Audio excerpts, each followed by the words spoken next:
Hello everyone, welcome to my channel. In this video, I will quickly show you how to get your OpenAI key to use with ChatGPT or other tool. You cannot get the key directly from ChatGPT website, so here what you can do. First, you go to OpenAI.com.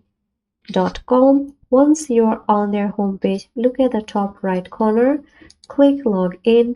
Now this is very important. You want to log into API platform and it will take you to platform.openai.com.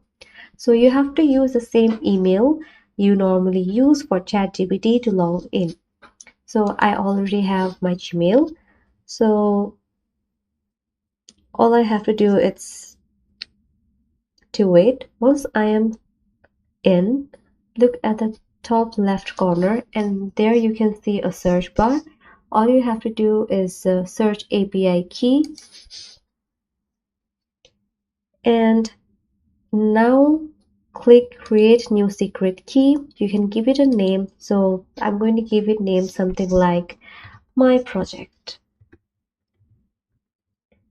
and I'm going to choose this as default and hit the create button. And now your secret API key is ready. Copy this key right now because you wouldn't able to see it again once you close this window. And you're all set to use your API key with any compatible tool or app you like. Thanks for watching. Don't forget to subscribe. Catch you in my next video.